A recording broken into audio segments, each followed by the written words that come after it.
Hello दोस्तों, हमारे सत्संग यूट्यूब चैनल में आपका स्वागत है। अगर हम लोग सुखी रहना चाहते हैं और वो सुखी रहने के लिए हमें धन की आवश्यकता है। और हमारे पास धन कैसे आए, लक्ष्मी हमारे पास कैसे आए, लक्ष्मी हमसे कभी दूर नहीं जाए, इस विषय में आज हम आपसे चर्चा करेंगे एक कहानी के माध्यम से। तो हम आपको बताने जा रहे हैं कि हमारे घर में लक्ष्मी कैसे आए और लक्ष्मी हमें छोड़कर कभी ना जाए। तो इसीलिए हम आपको ये बताने जा रहे हैं इस वीडियो में कि किसी गांव में एक राजा था और वो राजा बहुत अमीर था, धनी था। और वो उसके सपने में एक दिन लक्ष्मी आई, माता लक्ष्मी, और वो राजा से बोल रही है कि राजा साहब, मैं आपको छोड़ कर के जा रही हूँ, क्योंकि मुझे आपके पास रहते हुए बहुत समय हो गया। मैं एक जगह नहीं रुकती हूँ, मेरा तो काम ही है घूमना, लोगों के पास जाना और आना। मैं एक जगह नहीं रुकती हूँ।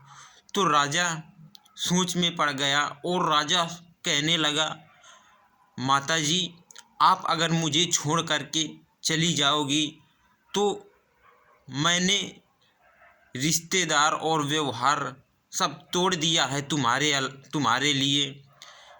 अब मुझे कौन जानेगा और मैं कैसे रहूँगा, आप मुझे छोड़ने की बात कर रही हो। तो लक्ष्मी माता बोलती हैं कि देखो, मैंने आपसे ये कभी नहीं कहा था कि आप मेरे लिए सब कुछ छोड़ दीजिए, क्योंकि मेरा तो स्वभाव ही है कि आज दूसरे के पास तो कल दूसरे के पास, यही मैं तो आती जाती रहती हूँ हर एक व्यक्ति के पास। और लक्ष्मी माता बोली कि मैं जा रही हूँ, लेकिन तुम्हें एक वरदान देना चाहती हूँ, बोलो तुम क्या वरदान मांगोगे। तो राजा साहब बोले कि मैं वरदान मांगूंगा आपसे, लेकिन आज नहीं कल मांगूंगा, घर में सलाह करके। लक्ष्मी माता बोलती हैं, ठीक हो, कोई बात नहीं, आप सलाह आज कर लेना, कल आप मुझसे वरदान मांग लेना, जो वरदान मांगना हो। तो राजा साहब अपने घर में गए और घर में जा कर के राजा साहब के 4 बहुएं थी, और 4 बहुएं में एक बड़ी वाली बहू से राजा साहब बोला कि बहू, मैं आपसे एक बात कहना चाहता हूँ। लक्ष्मी माता हमारे घर में थी अभी तक, लेकिन अब हमें छोड़ कर के जा रही हैं, और वो हमसे बोल रही थी कि तुम्हें क्या वरदान चाहिए, जो वरदान तुम्हें चाहिए तो मुझे बता दो, मैं तुम्हें वरदान दे दूंगी। तो उस वरदान में बोलो क्या हम मांगे।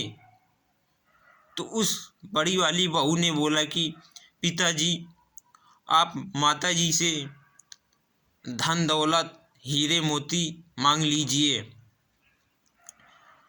तो राजा साहब बोले कि ठीक है बेटा, हम यही मांगेंगे। और दूसरी बहू से बोला कि लक्ष्मी हमें छोड़ कर के जा रही हैं और क्या मांगे। तो दूसरी बहू बोली कि पिताजी, आप इस राज्य की सारी ज़मीन मांग लेना, क्योंकि ज़मीन में अनाज पैदा होता है और अनाज हमारे पास बहुत हो जाएगा। और तीसरी बहू से बोला कि क्या मांगे। तो तीसरी बहू ने बोला कि पिताजी, आप लक्ष्मी माता से यहाँ के मेडिकल स्टोर मांग लीजिए, क्योंकि मेडिकल स्टोरों में बहुत पैसा आता है और उससे हमारे पास पैसा बहुत आएगा। तो उसके पिताजी ने बोला कि ठीक है बेटा, हम यही मांगेंगे। और चौथी बहू से बोला कि बेटा, हम लक्ष्मी माता से क्या मांगे। तो चौथी बहू बोली कि पिताजी, आप लक्ष्मी माता से कुछ नहीं मांगना, बस लक्ष्मी माता से इतना कहना कि हम लोग जितने लोग घर में हैं, जितने भी लोग घर में रहते हैं, आपस में मिलजुल कर रहें। हम लोग कभी भी हम लोगों के पीछे दुश्मनी ना हो। तो राजा साहब ने बोला कि ठीक है बेटा, मैं यही मांगूंगा। दूसरे दिन लक्ष्मी माता राजा साहब के सपने में आई और राजा साहब से बोलती हैं कि राजा साहब, आप बोलिए क्या क्या वरदान आप चाहते हो। तो राजा साहब बोले कि माता, मुझे एक ही वरदान दीजिए कि आप तो मेरे पास से जा ही रही हैं और मेरा सम्मान अब तो हर जगह से ख़त्म हो गया है और हो जाएगा, क्योंकि आप मुझे छोड़ कर के जा रही हो। तो आप मुझे ये वरदान दीजिए कि मैं और मेरे बेटों में कभी भी दरार ना पड़े और वो आपस में मिलजुल कर के ही रहें, कभी भी कोई चीज़ की उनको दिक्कत ना हो और वो आपस में कभी भी झगड़ा मत ना करें। तो लक्ष्मी माता बोलती हैं कि राजा साहब, आप बहुत समझदार हो। मैं ऐसी ही जगह में रहती हूँ कि जहाँ लोग आपस में मिलजुल कर रहते हैं और किसी से लड़ाई झगड़ा नहीं करते हैं। भाई भाई सब सारे लोग मिलजुल कर के रहते हैं, यही मेरा धर्म है।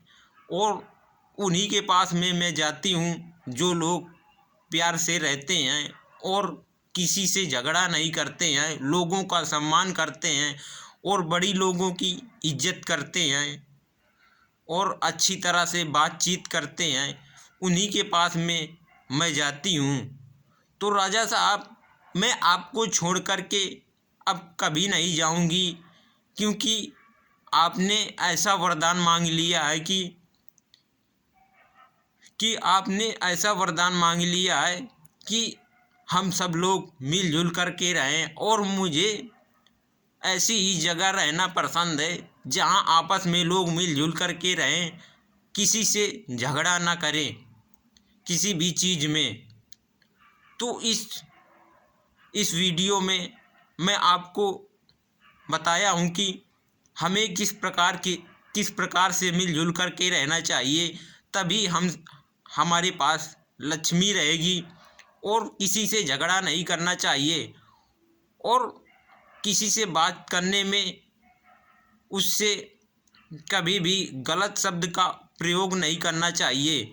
बहुत हमें सोच समझ के बातचीत करना चाहिए। और हम अपनी वीडियो यहीं पर एंड करते हैं। धन्यवाद।